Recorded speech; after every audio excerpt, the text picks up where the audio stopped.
Euzu billahi mineşşeytanirracim. Bismillahirrahmanirrahim. Elhamdülillahi rabbil alamin ve salatu vesselamu ala rasulina Muhammedin ve ala alihi ve sahbihi ecmaîn. Amma ba'd. Dünən Allah azza ve celle'nin izniyle Elşad Miri barədə onun insanları dinsizliyə aparması, xurafatlara mübarizə aparma adıyla insanları küfrə sürükləməsi barədə qısa bir video çəkmişdim. Yəni əslində Elşadla bağlı silsiləvi videolar da çəkmək mümkündür, amma buna hal-hazırda vaxt edə bilmədiyim üçün istədim qısa olaraq insanlara başa salım ki, yəni bu adamdan nə üçün uzaq durmaq lazımdır. Və sonra YouTube-da paylaşdıqdan sonra şərhlərə baxıram, insanların şərhlərinə diqqət edirəm. İstədim həmin o şərh yazan, yəni Elşad Miri tərəfindən şərh yazan və bəzi ittihamlar irəli sürən həmin o yoldaşlara bəlli izahlar verim. Yəni niyyət odur ki, sizi o bataqlıqdan çıxartmaq, niyyət ora deyil ki, o deyil ki, sizi ora doğru itələyim.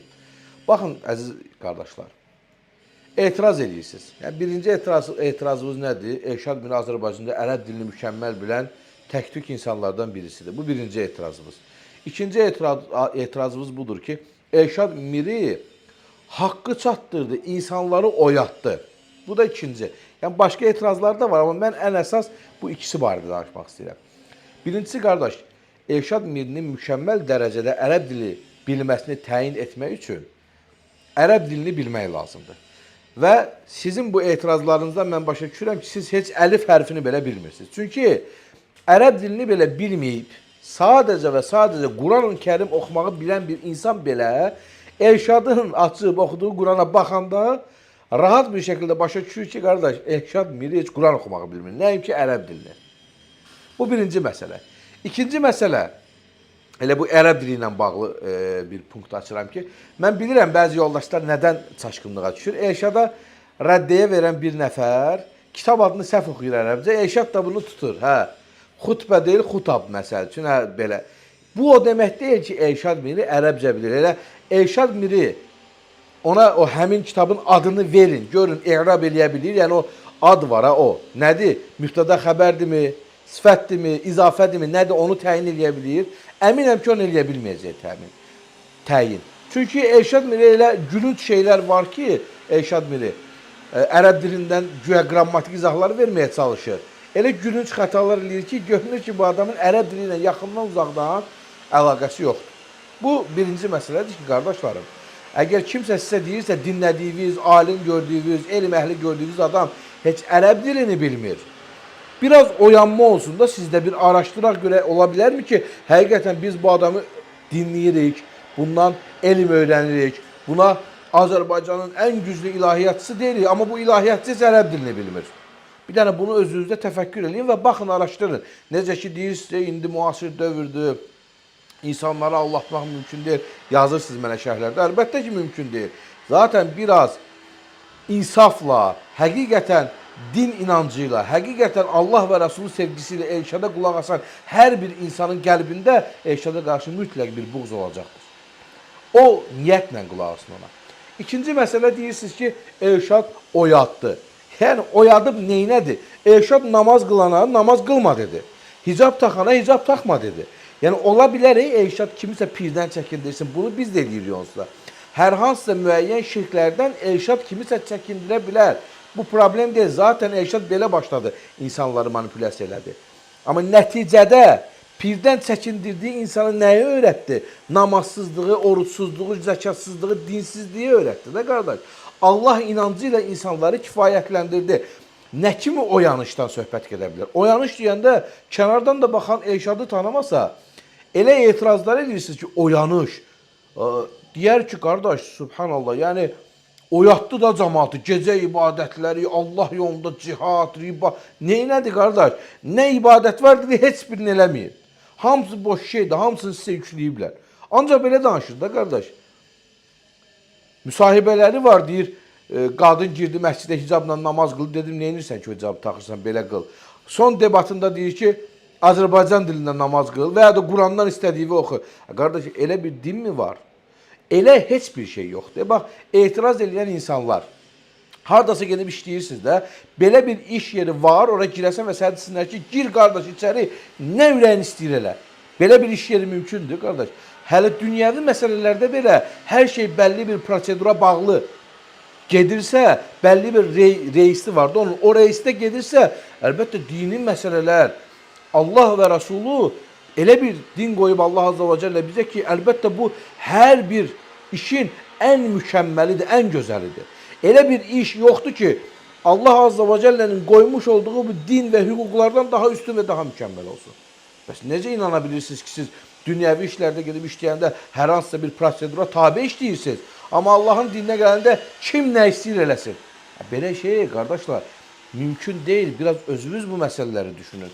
Özünüz etirazlara cavab verəndə, etirazlar barədə düşünəndə iki nəfər görürsünüz ki, bir-biri ilə mübahisə edir dini məsələdə. Bir baxın da, yəni o digərinin çağırdığına baxın, digər. Tutaq ki, mənə etiraz edirsiniz, mən nəyə çağırıram, qardaş? 5 vaxt namaza çağırıram, adam deyir, namaz vaxtı təyin edilə bilmir. Mən namazın bəlli rükunlarından, vaciblərindən danışıram, rükətlərindən danışıram. Namaz iki rükətdə hansı dildə istəyirsən, o şəkildə qıl. Nəyin o yanlışına çağırır ki, Elşad? Elşadı dinləyənlərin 90%-i namaz qılmayan, oruç tutmayan, Allah Azza və Cəllə əmirlərini yerinə yetirməyib, qadağanlarını yerinə yetirən insanlardır. Bu adamlar Elşada qulaq asıb nəyin o yanlışına getdilər? Birdən-birə başa düşdülər ki, içki içmək olar, qumar oynamaq olar, namaz qılmamaq olar, qadınlarla zina etmək olar. Birdən-birə oyandı ki, mən səhv edirdim, Allah məndən bunu istəyirmiş sən demə. Bir etiraz eləyəndə baxın nəyə etiraz edirsiniz. Və bir məsələni də elə deyəcəm. Tarixlə bağlı, dünən dediyim məsələyə də etiraz edirsiniz ki, qardaşlar, bir baxın, diqqətlə baxın. Düşünün, bir adam deyir ki, hədislər heç biri qəbul deyil və ya rədd olunur. Və ayətləri də öz beyni ilə izah edir. Məsəl üçün belə bir şey deyim də.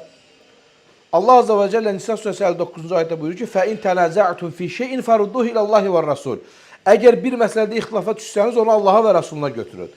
İndi necə götürək Allaha və Rasuluna? Allah Azza və Cəllənin kitabı var, Rəsul da ki, qaldı tarixdə də, 1400 il bundan qabaq gəldi. İnsanlara Quran-Kərimi öyrətdi, hədislər də hamısı uydurmadır, muhaddislər də hamısı yalancıdır, əstəğfurullah və tubilə, onun dili ilə deyirəm. İndi Rəsula necə döndərəcəyik bu məsələni? Heçsə, bu məsələ qaldı bir kənarda. Yəni, Allah Azza və Cəllənin bu ayəti qaldı tarix səhnələrində. Artıq bununla əməl mümkün deyil. Və bunun kimi Allah Rasuluna itaəti vacib görən 30-dan yuxarı ayətlər var ki, bu ayətləri Elşad Miri və onun kimi düşünən insanlar tarixə həbs edirlər. Yəni, rəsulsuz bir din mümkün deyil. Qardaş, siz özünüz başa düşmürsünüz, bu dəvətin sonu deizmə gedir. Sadəcə və sadəcə Allah inancının kifayətlənməsinə gedir, çıxır. Ona görə əzizlərim, özünüzü, ailənizi, ətrafınızı bu cür insanlardan qoruyun. Nəyəsə etiraz edə bilərsiniz, nəyəsə başa düşməyə bilərsiniz. Amma qarşı tərəfi savadsızlıqda, gericilikdə ittiham edirsiniz. Ən böyük gericiliyi özünüz edirsiniz ki, bir adam danışır, onun barədə heç nə düşünmək istəmirsiniz. Onun dediyini 1400 il heç kim deməyib, 1400 il din xurafatla gəlib və s. görərsiniz, Elşad Mirinin sonunda dinlərin inkarına, rəsulların, nəbilərin inkarına qədər gedib çıxacaq bu məsələ. Çünki ola bilməz, 1400 il boyu sən dinin mərhələ-mərhələdə inkar edə gəlir, edir, gəlib o 1400 ilin əvvəlinə çatanda görəcəksiniz, rəsulu inkar etdi artıq.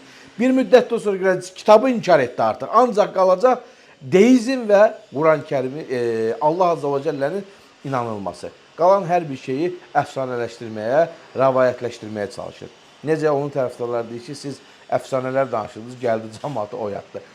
Belə danışıb güləndə də deyirlər ki, istehza edirsən. Qardaş, bu şərhə gülməyib neyləyəsən, oyatdı. Namaz qılanı namazından çəkindirir. Hicab taxanı hicabından çəkindirir. Xeyir əməl işinə gedən xeyirdən çəkindirir. Hamını şərə yönlə deyir, oyatdı. Nəyə oyatdı ki cəmaatı? Başa düşmürəm. Ya, oyadıb neynədir? Oyatmaq deyəndə qəsdimiz budur, insanları şirkdən tövfidə dəvət eləmək, namaz, oruc, zəkat kimi salih əməllərə yönləndirmək. Bu oyadıb neynədir? İnsanları bu şeylərdən çəkindirdi də. Yəni onun, yəni belə deyim də, bu Şiə mollalarına qarşı apardığı mübarizələr, qardaş, pərdədir hamısı. Sonrası, bəli, ölüyə Yasin oxunmaz, bunu biz də deyirik. Bəli, o palatqalar, o 40 günlər və s. yeddilər, cümə axşamları mollaların dinə gətirmiş olduğu xurafatlar. Zaten bunu, əlhamdülillah, inkar edirik də, qardaş. Bəzən rəy yazanda da baxın kimə rəy yazırsınız. Elə danışır, mən də onlardan biriyəm. Allah uzaq eləsin, Allah qorusun, sabit eləsin məni və qardaşlarımı əlbəttə. Yəni sadəcə bunu izah eləmək istəyirəm. Yəni bu xitab Elşad Mirəyə deyil artıq. Bu xitab onu dinləyən insanlaradır ki, biraz islah olun, biraz düşünün. İnsanları qınayarkən özünüzü qınamağa keçin. Yəni insanları qoyub bir kənara, özünüzü qınayın ki, biz niyə Elşada qulaq asırıq? Niyə Elşad mənə simpatiya verir? Yəni xoşdur. Nə üçün? Çünki mən dinsizlik istəyirəm, ibadətsizlik istəyirəm, əqidəsizlik istəyirəm, yaşamaq istəmirəm, dünyanı sevirəm, dünya üçün çalışmaq istəyirəm və Elşad da bunun üçün əla bir model verir mənə. Budur qardaş.